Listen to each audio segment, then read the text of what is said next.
Yeah, hello everyone. Let's begin the webinar without wasting much of our time.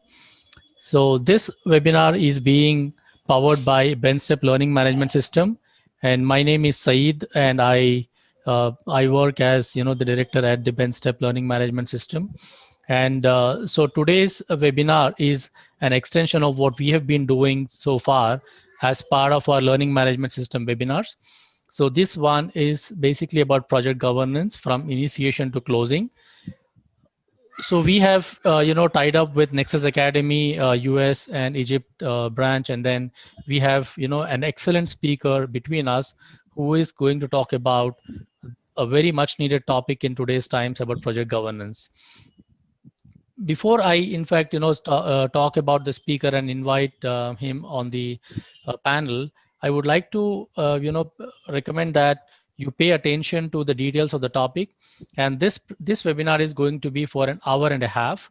So 1 hour would be the speaker slot, and the speaker might talk a little bit more about the topic, because there is a detailed conversation that the speaker is going to have.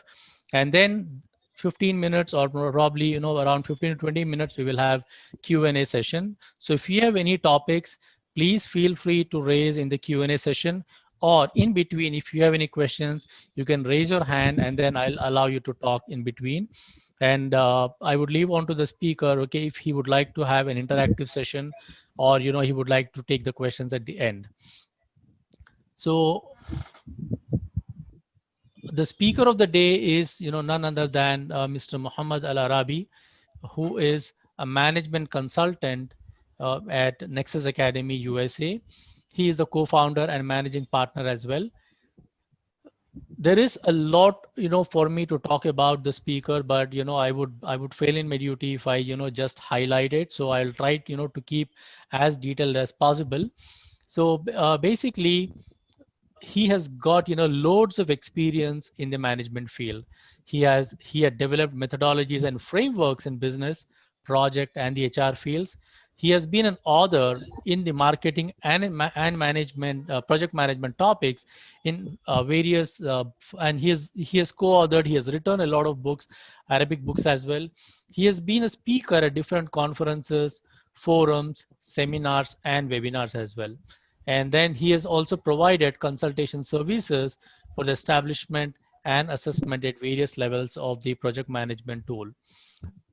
And Mr. Muhammad Al Arabi is also, he offers a lot of trainings in strategic planning, balanced scorecard, governance, portfolio management, initiative management, PMP, Prince 2, and then Six Sigma, setting and measuring KPIs, business process management, ITIL, and the list is endless. So trust me, Mr. Muhammad Al Arabi comes with loads of experience, and I personally always like to interact with him because he is, whenever I interact with him, I always get that feel that I'm talking to a project management expert.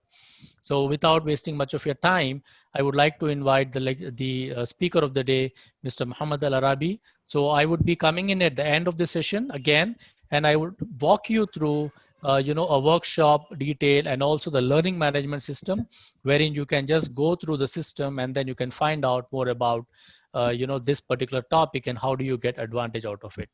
So yeah, the stage is all yours, Mr. Muhammad Al Arabi. Thank you, Sayed, for this introduction, and thank you for BenStep for having me today to deliver this presentation. Our agenda today in this topic, project governance. So we'll start with introduction to project governance, and then we will go with the life cycle by starting with starting the project, preparing and organizing, carrying out the work, ending the project. And I think most of you are familiar with these generic phases. So starting with introduction to project governance, to be able to apply the concept of project governance, okay, so we should refer to the governance at the corporate level. And by having or by knowing this, by knowing the corporate governance, so we could apply whatever the values, the concepts there to be applied at the level of project management then. So in corporate governance framework, there are 4 core values. First one is fairness, and this is at the level of shareholder to protect their rights. The second one about transparency, and here that we wanted to disclose the material matters information, even the financial part to the others. The third one is responsibilities, and responsibility here to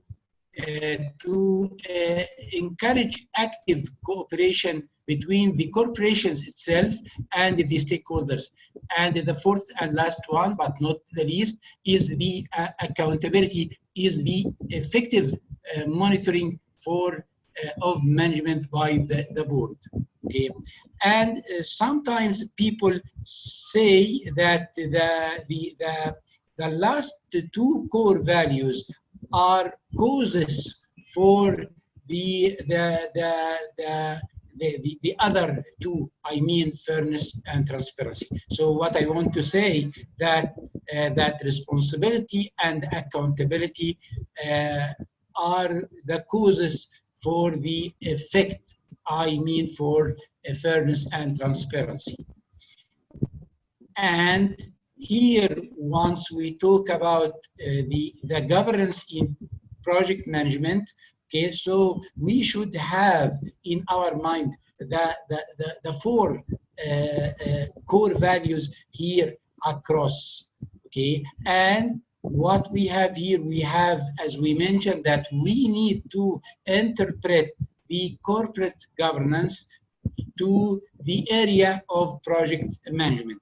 So starting from here, I mean corporate governance, so we need to define the business goal, develop policies, objectives, and ethical principles, and then we will be able to make governance of projects. So it is not project governance because it is coming, it is the governance of all the projects we have into the organization. And here we talk about here, this is the select the right projects. Selecting the right projects here, it means that we talk about the portfolio management. And in order to have effective monitoring, so we need to have synchronized measures, methods, and reporting as well. And the third layer here is called the project governance. And here we mention here define goals, and definitely here the goals here at the project level, not the organization level. Provide resources, control progress at project level. And here we should have a project management methodology by providing a number of project processes, okay, and they sometimes call these processes the product-oriented processes, and we are coming to that. First layer, corporate governance. And here in corporate governance, for any big or even medium organization, they should have definitely shareholders, and those shareholders, they own the company's assets, and they appoint a board of directors, and they sometimes call it supervisory board, and they are the guardians of the company's assets on behalf of the shareholders. And then this board appoints the manager, especially the executive body, I mean the chief executive officer, okay? And this executive who is going to use the company's asset in order to play the execution role in the organization. As we see from here that from the upper level to the lower level, this is some sort of direction, and the CEO in this case should report back for whatever status he has during the execution to be reported to the directors, and the directors should report this to the shareholders. So it means, as a typical organizational structure, that we have the shareholders, then we have board of directors, and they appoint the chief executive officer. And the chief executive officer, in order to be able to execute the work required, to achieve the strategic objective, so he has to appoint the manager. And these managers, typically one responsible for service or product development, someone to market and sale or even customer service, and the third one responsible for financial and administration. To have this structure, so we have at the higher level, the shareholder and the board of directors, they are responsible for governance. They are responsible for directing, not managing.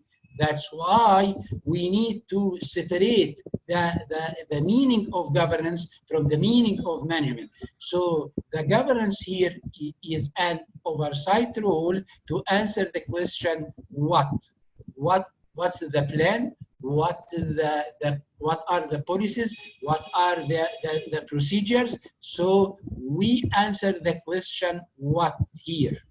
And the management role here is responsible for delivery role. Delivery at the level of project, the delivery at the level of operation.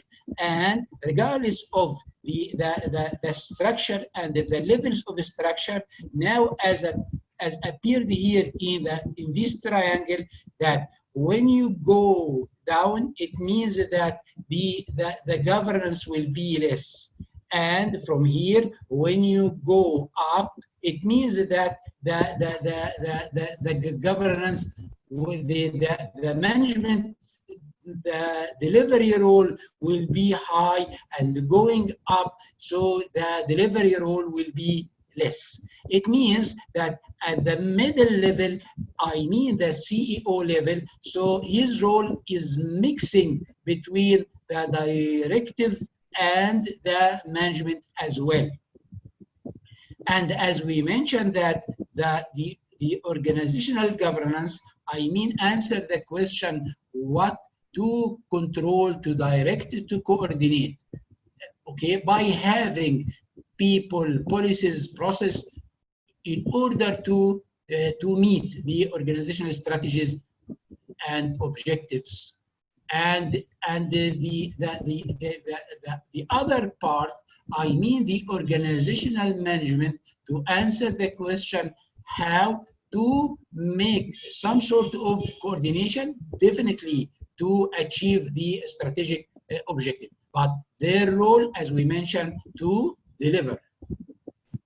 And this is one of the standard. Yes, it is a standard in IT, but the concept is there that we have here direct, and we have here direct by having, as we mentioned, plans and policies, and we run at the operation level projects to be handed over to operation, and we need to have to report the performance and to comply with the conformance. And this is some sort of reporting to to be raised to the higher level. So we have here a basic component called monitoring here, and the corporate level has to make evaluation for whatever information received in order to have a new direction in the second cycle. Second cycle, I mean the next quarter. Okay. And as appeared here, that this is the strategy level, and we have something here in between. It is at the CEO level, this is the tactical level, and we have here the operation level. And the second layer here, governance of projects. And the governance here, yes, this is the link between the strategy and link as well to value and results. And from the message here in this slide, that's saying that why we have a governance in order to keep the value. Otherwise, that there is a leakage within the organization. That's why we should have this governance to keep the value of the organization. And so this will achieve the strategic results. So we would have a strategy in order to have at the end of the strategy period, we would have results. And the governance will keep the value. And here, once we have vision, business strategy, whatever, okay, and at that level, and once we talk about governance of projects, I mentioned that we talk about project portfolio management, and then at the lower level, this is the change part, okay, the change part represented here in project and program management.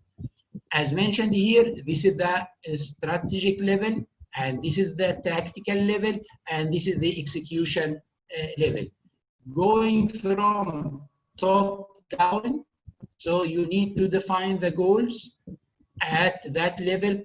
Portfolio management, you need to select and prioritize the projects, okay? And on the third level here, you need to define the projects and scope in order to run projects and the program. And now, in order to report for this, you need to track the resources, update the progress to report. And then you need to analyze a portfolio and make trade-offs. Make trade-offs sometimes that you need to cancel a specific project and to have a new project. So you need to make these trade-offs all the time to make the selection and make the prioritization among the projects. Either the projects are active now in the portfolio, or the project is still in queue and not authorized yet to the portfolio management. And the last one is the trade-offs align portfolio with strategy. That all the time I want to make sure that the portfolio we have achieves a specific strategic objective. And one of the model called the value management model. This is from a book called Advanced Portfolio Management. And this is we have here enterprise strategy, and we have a number of functional units. Functional units, the three departments I mentioned. Those departments are responsible for delivering the strategy and the feedback to be sent to the governance review board. And this should be part of the enterprise strategy. And will have this governance review board. This is the same governance review board. It is not a new component. It is the same component, but one to get the feedback and one to get to give the direction. But they are the same board with two functions: feedback and directions.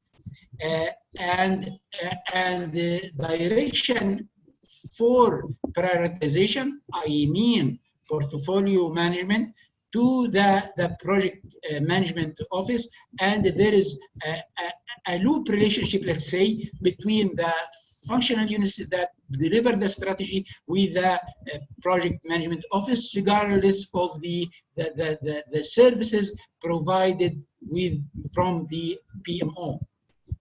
And there is a feedback from PMO either directly to governance review board or through the functional units.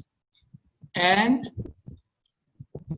in order to report, we need to have tracking to the projects, tracking to the programs we have. We need to have quality assurance and quality control, and to link this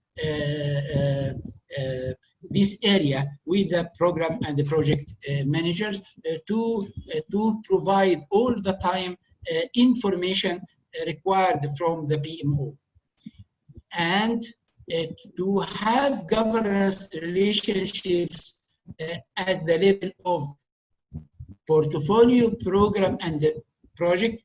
As we see here, that we have portfolios at the higher level and connected sometimes to sub-portfolios and sometimes directly to projects.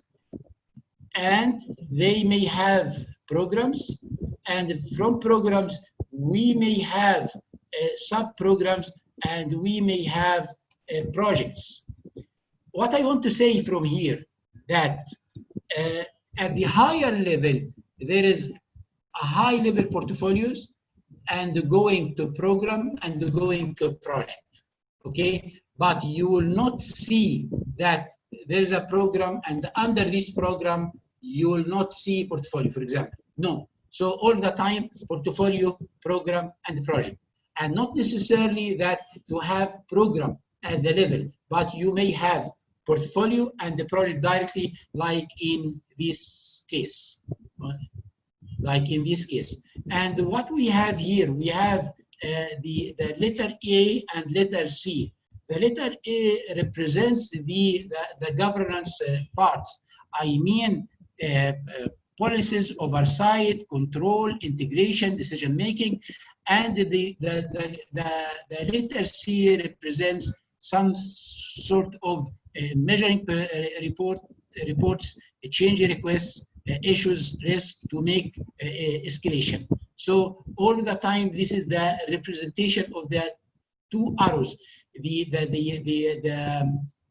A arrow represents the direction. That's why coming from up to down and from bottom up, the character C represents the reporting or de-escalation from bottom to up.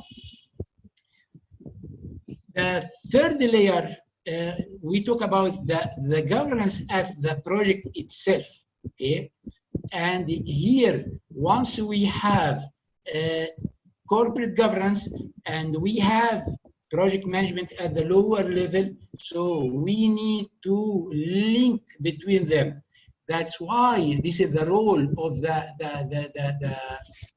project governance, to have this linkage, okay? So once we have this governance gap, okay, what I mean by that? I mean that you will not find a project manager reports directly to the corporate level. You need to have something in between to move the information from the lower level to the higher level. This is what's called the governance gap. And we should have the project governance to fill this gap. And now, if we wanted to compare what we mentioned at the corporate level, that we have shareholders, board of directors, CEO, and functional managers. And we will do the same, but at the project level. What we will have, we'll have here program or portfolio management, okay, next to shareholders in this case, and we have something called project board, and then the executive man here in this case is the project manager, okay, next to the CEO, I mean. So this is the executive person here, I mean the project manager. And under the project manager, he has a number of team managers. And the last layer here about the project management methodology.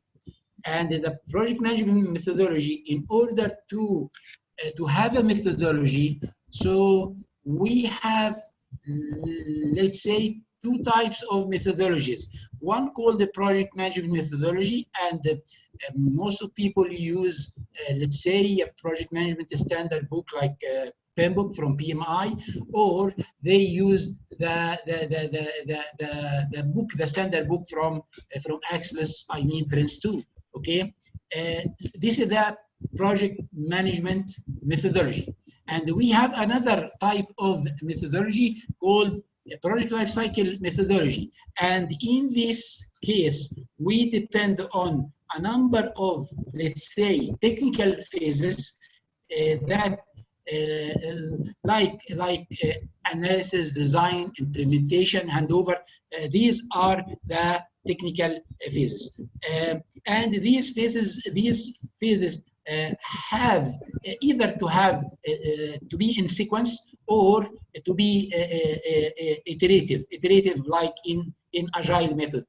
If the product is exploratory product, so in this case you need to have it iterative or increment. And so we look at the subject here from technical point of view, and as we mentioned in the beginning, that we are familiar with these phases: starting the project, organizing and preparing, carrying out the work, ending the project. And here at the timeline, okay, we have here, this is the time, and this is the typical curve that at the beginning of the project, the cost will be less, and then increasing, and at the end of the project, the cost and the staff level will be decreasing. And in order to have these phases, so starting the project here, and the output from this phase is the project charter, okay, and here this is the organizing and the preparing, and we have here, this is the project management plan. And don't confuse that we talk here about the output, that output from project management methodology, but we need to name the phases here. I mean, starting the project, organizing and preparing, and so on, from technical point of view. Okay, and here carrying out the work to have at the end accepted deliverables, and ending the project to have documents archived. And here, sorry, we have inputs here. They call them business documents from needs assessment, business case, benefits management plan. And here to process or to treat these inputs, we will run this PLC methodology by having the 4 phases: starting the project, organizing and preparing, carrying out the work, ending the project. And the output here, a number of deliverables. We mentioned now they are accepted deliverables, and we need to look at the satisfaction from the customer that we run the project for him. The first phase here, starting the project, and as we mentioned here, that we have these business documents, I mean business case and benefits management plan, and we will run this across the 4 phases, and at the end we'll have the deliverable and the project records. Here we have, this is the project boundaries. And here in the starting the project, and as we see here that we have 3 levels. We have the directing level, and we have the managing level and the delivering level. So and here we have, this is the either the corporate program management or the customer at the higher level of the project. And as we mentioned that we have this the project board to give the direction, and then the executive person, I mean the project manager, he is responsible for managing the project. And under the project manager, there are a number of team managers.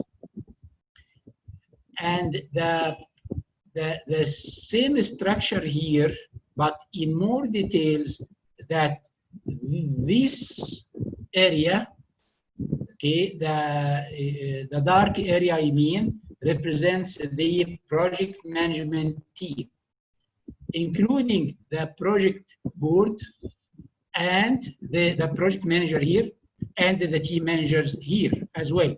And we have 3 main functions: function responsible for support, function responsible for change authority, and function responsible for assurance. And when we start the project, so we move the responsibility or transfer the responsibility from the customer, the executives, the key stakeholders, the project sponsor. We transfer the project to the other side, I mean to project management and the project team, or particularly the team managers and team members.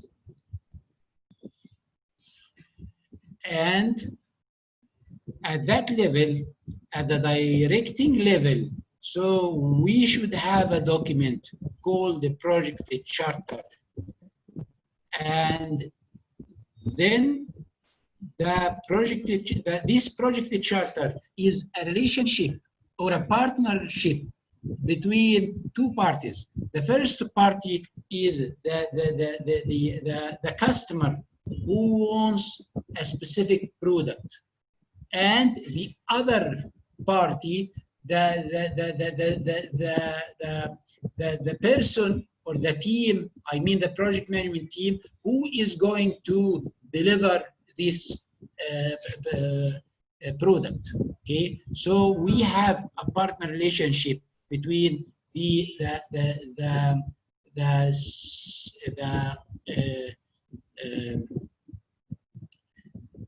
who wants the product and the other side who performing the project. And now this is the time to appoint the project manager. And now this is the transferring the responsibility between the directing level and managing level. And now the responsibility of the project owns now by the project manager. And the second phase here, organizing and preparing.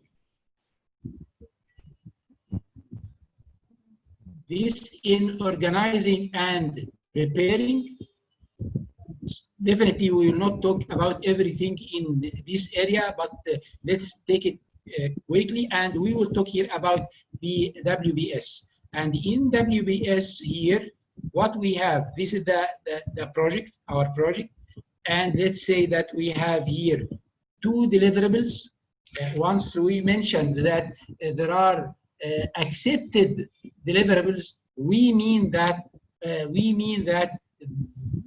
these are the deliverables that would be accepted at the end, and each deliverable will be decomposed to a number of work packages.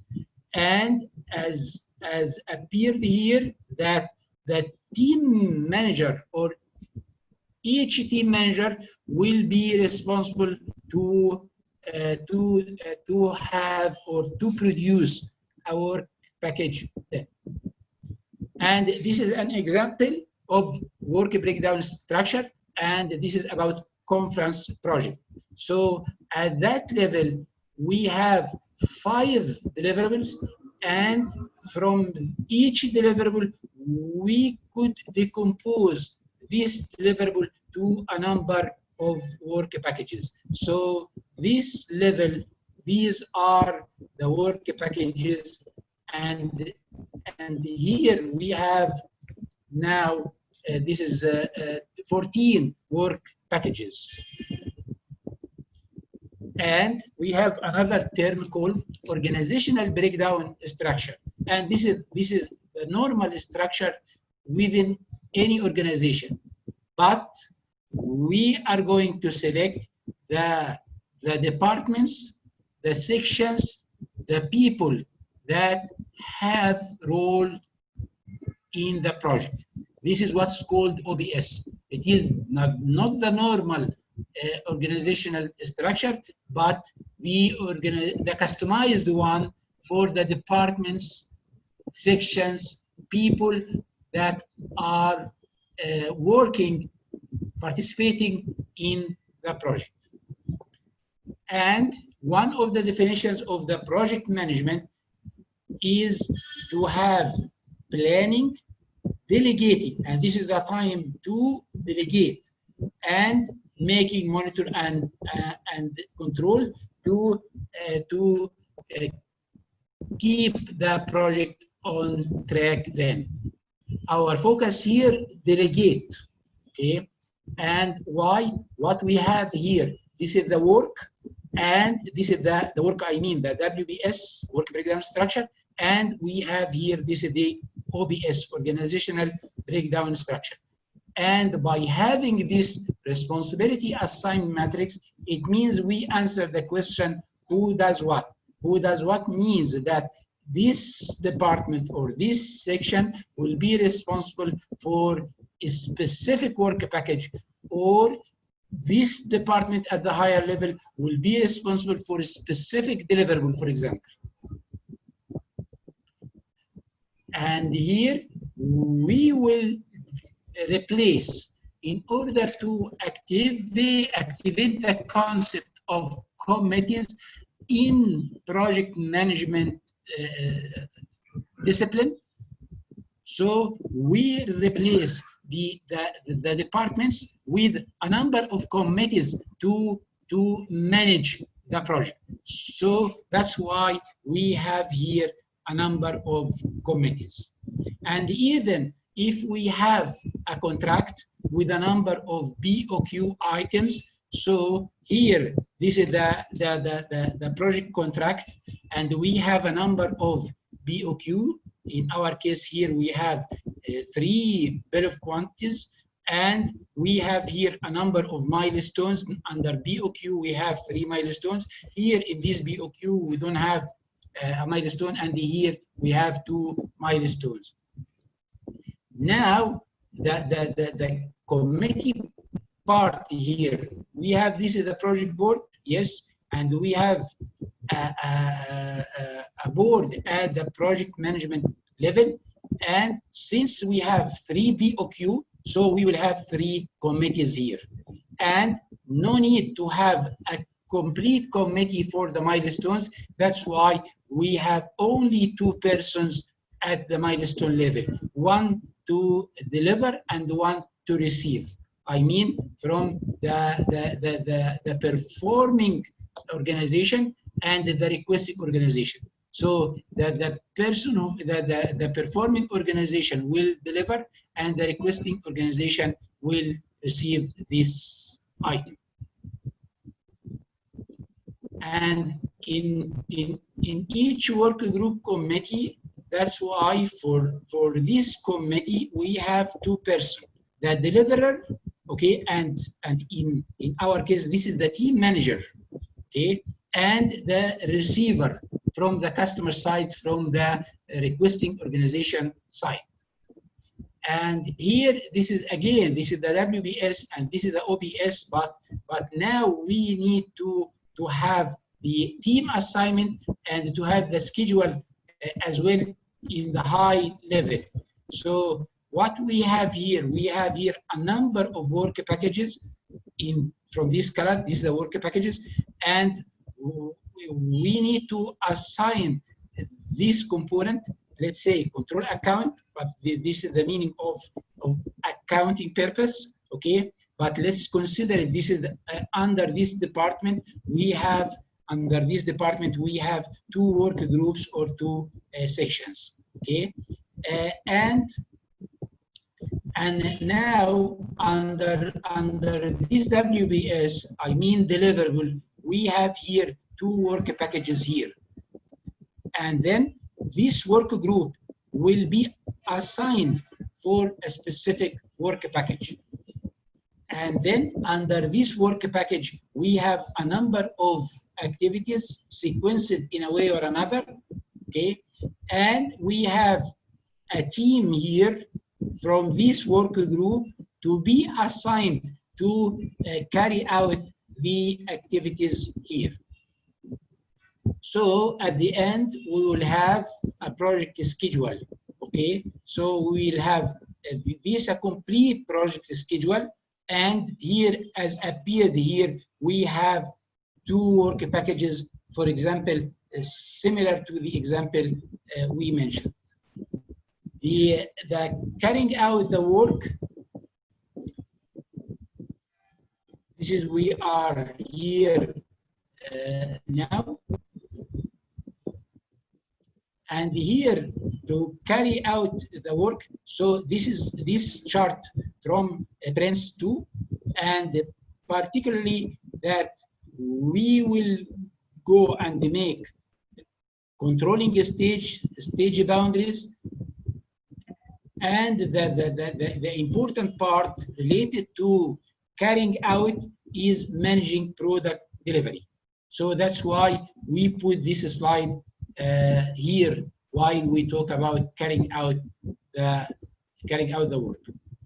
And here the project execution, that whatever we have in the project management plan, we want to lead, to perform in order to achieve the project's objectives. And here at the end, we will have the project deliverables, and hopefully we would have a project success. And this is the time, I mean, the time of execution, that's the time to provide the available resources to be allocated. In order to do so, we need to make sure that the project manager is competent. That's why PMI has this talent triangle, that the project manager needs to have knowledge, skills, behaviors,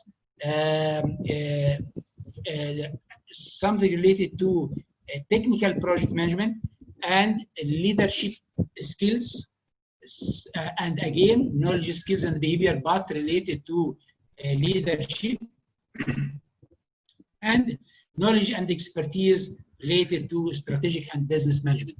Why he needs to have this skill? To understand that this project he runs currently contributes to achieve a specific strategic objective. So these are the attributes that the project manager should have, or the team manager as well. And during the execution, the project manager should have these tools, should have a meeting management tool to be able to manage meeting, ownership of activities. Now there's an activity and I want to make sure, the team manager in big projects, the project manager in small projects. So who owns the activity currently? Okay, and in this case, currently we use the concept of agile to help in this regard. Incident report, if, for example, that a team member delayed, okay, so he has to raise a report saying that I delayed for this reason. So once we have a system, application, so we will know that this team member committed to finish this task at that time, but he couldn't. And he knows, and we know that he couldn't. That's why he has to have a report called an incident report. And there are many details, but there's no time to explain about the benefits of having this incident report. And issue management, that since we have something that already happened, and this issue or problem affects the project's objectives, so we have to manage this by having what's called the issue register, and to be monitored and managed by the project manager sometimes and the team manager sometimes.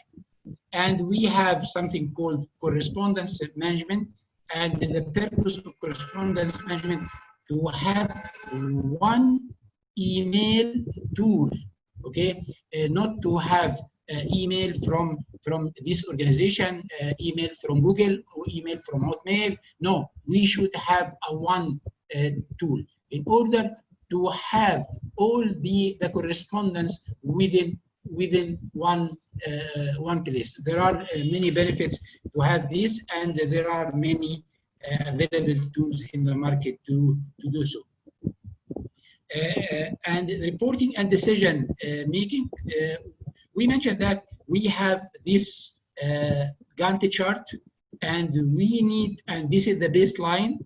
Baseline, this is what is approved from the management about the project, that we are going to start, let's say, this task from this date to that date, and so on. Okay. While we do the execution, I wanted to compare whatever done with whatever we planned for. Okay, in order to see the difference. And now, either to have it at that point, it means that we are ahead of schedule. We are ahead of schedule, that we have done more than we planned to do. Or in another period, we are here. We are here means that we are behind the schedule. It means that we have done activities less than we planned to do at that time. Okay, so all the time that once we need to report, so we report based on either today, today, or that we agreed to have the report on Wednesday, for example. And sometimes we need to see the performance at the what's called RAG chart. With RAG chart, that you have the green area, and since our performance within this green area, so we are okay. Okay, it means okay that this is the tolerance, the allowable tolerance, and the allowable tolerance here, since there is no trend to deviate, so we are okay. So that's why it is called no action required. And if we are in this yellow area, it means that we need to investigate why we reach to this yellow area. And as you see here, either in the upper area or in the lower area, you need to investigate. So it is clear for us that in the lower area, yes, we are behind the schedule. But what's the problem if we are ahead of the schedule?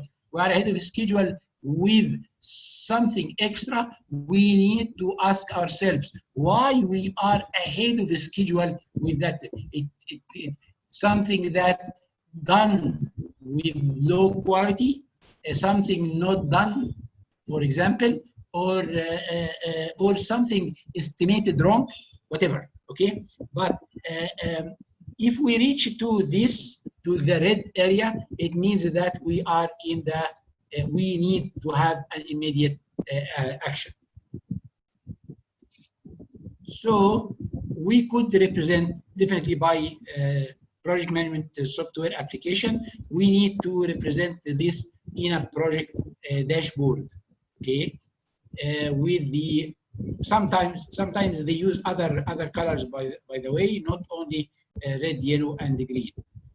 And sometimes you need to collect data from different sites to have it in one place to be seen by the executive. The last phase here is ending the project. And here in Prince 2, they call it closing the project. And this is the point that the acceptance of the project's product. Definitely, we run this project in order to have a product, and we need this acceptance to be confirmed. And the project objectives have been achieved, or sometimes that the project has nothing more to contribute. And sometimes they call it in Prince 2 that premature closure, that we decide not to continue running this project because there has nothing more to contribute. And here, this is we need to satisfy the completion or exit criteria. So we have to set what are the criteria in order to exit from this project. And now this is the time to transfer the products, the services, the results to production, to operations and maintenance. And we need to collect the records. We mentioned that. And we need to audit about the success, about the failure. We need to have this audit. We need to collect lessons learned to be used for the other projects, and we need to make archiving for the project information to be used for future use. And here, this is the it is important for the project at the end to make evaluation. And here there is a model from called EFQM, and some of you heard about this European Foundation Quality Management. And here in this EFQM, they use two concepts. One is what are the enablers and what are the results. And here from this KPI management framework, and this is from a KPI Institute, they have a number of components. And as you see from here, that we have a number of enablers, starting from the KPI selection, visualization, documentation, KPI data gathering, data analysis, reporting, and you will get then the results. Okay, one of the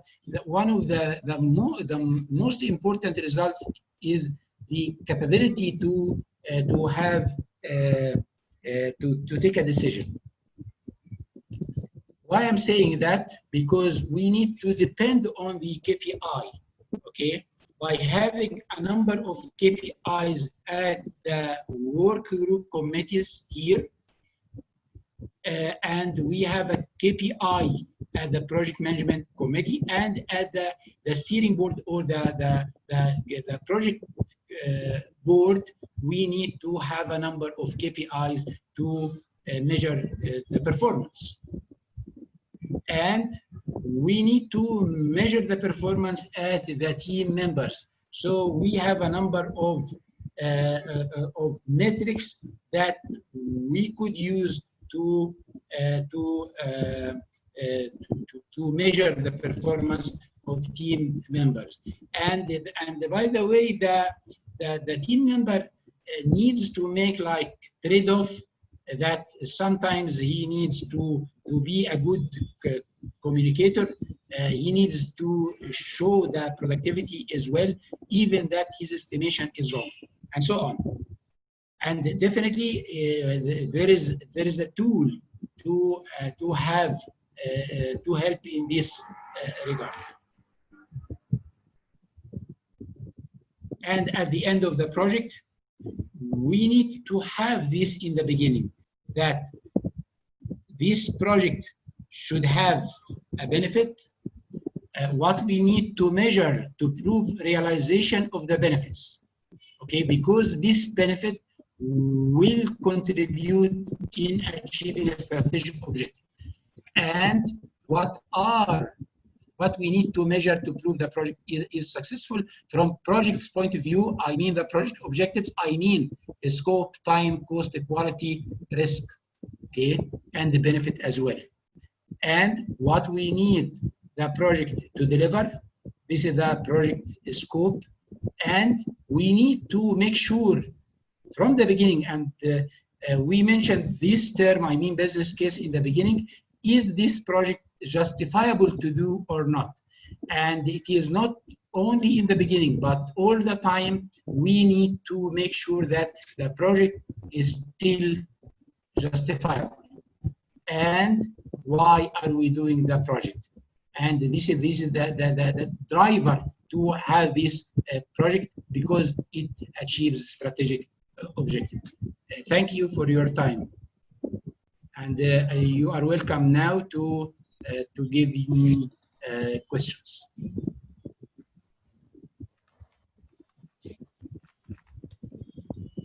Yeah, thank you so much, Mr. Muhammad Al-Arabi, for your wonderful insight. And I'm sure that the content was more, but looking the time factor, you might have not covered all the topics, but you've covered, the major topics that are required to explain the project governance. I really appreciate you for, coming over and then talking more about this topic, which is especially useful for project managers.